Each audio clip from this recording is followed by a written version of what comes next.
I'll start by just saying first, well, thanks for inviting me. Thanks for giving me an opportunity to share with, all of these wonderful people in the room. And just to say I can't but endorse so much of what has been said since I've been here. What I will try to do is to just throw another angle into the conversation to help us along.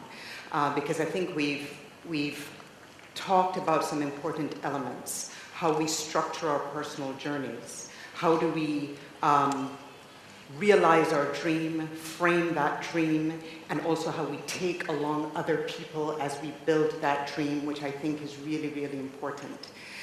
And I guess what I would like to throw in is that we need to be able to make the possibility to dream, the possibility to make choices, and the possibility to rise much more of a normal circumstance for many, many, many more women and girls around the world. The challenge that we have just, had 193 leaders from around the world come together in September, including the Honorable Prime Minister of Malaysia, and agreed that we need to change our world to look very differently, and we need to do so in the next 15 years by 2030. And we've agreed on 17 sustainable development goals or global goals to make sure that happens. One of those goals is key. It's goal number 5. And I hope by the time we walk this room, not only you, but everybody you know knows goal number 5. That's the goal on gender equality and empowering women. Why is this so important?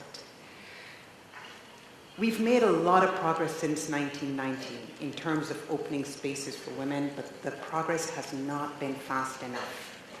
And if we are to transform our world, which is the big agenda we've set ourselves, it is absolutely impossible without women.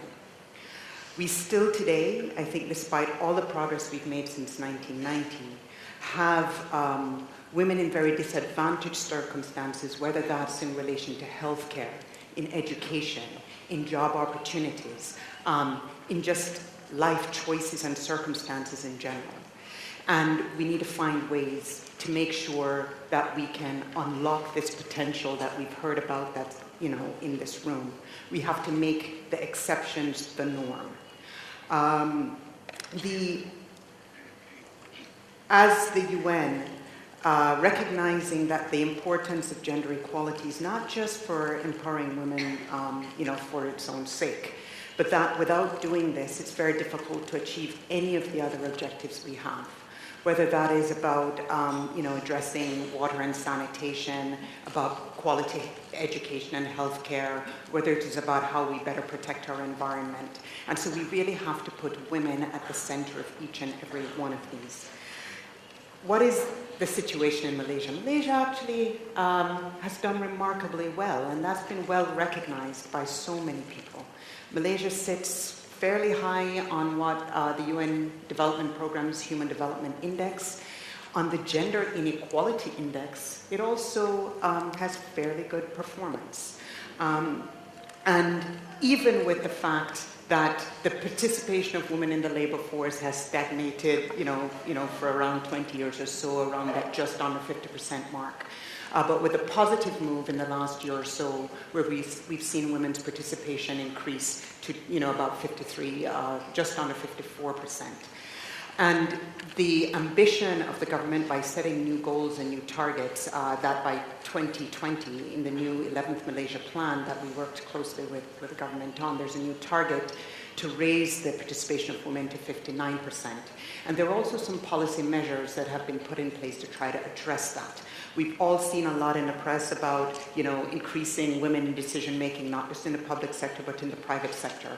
We've heard we've heard discussions and measures to be put in place around quality childcare. We've heard about back-to-work programs, and these are all really important policy measures.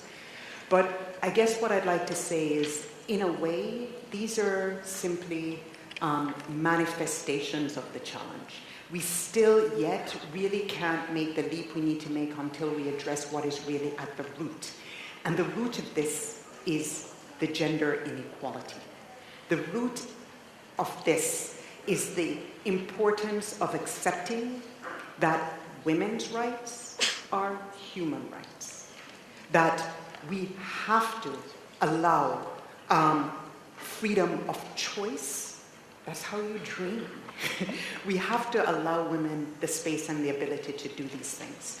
And so I think we have to go a little bit deeper than ensuring that we have good childcare programs. These are necessary, really important investments.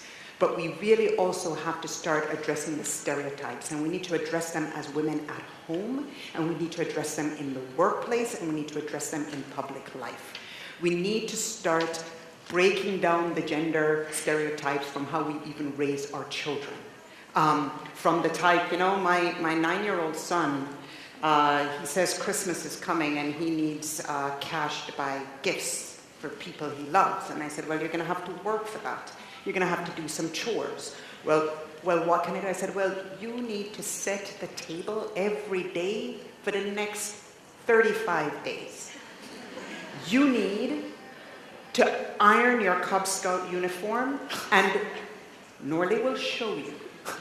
And you need to make your bed. I think as mothers, we also sometimes unconsciously create these differences at home as well. And we need to start breaking these things from this very early stage. And to do the same in the office. The office housework that we all really do, the coffee, the filing, the note-taking for the meetings. The men do it brilliantly. And I think we should not deny them the opportunity to really do this.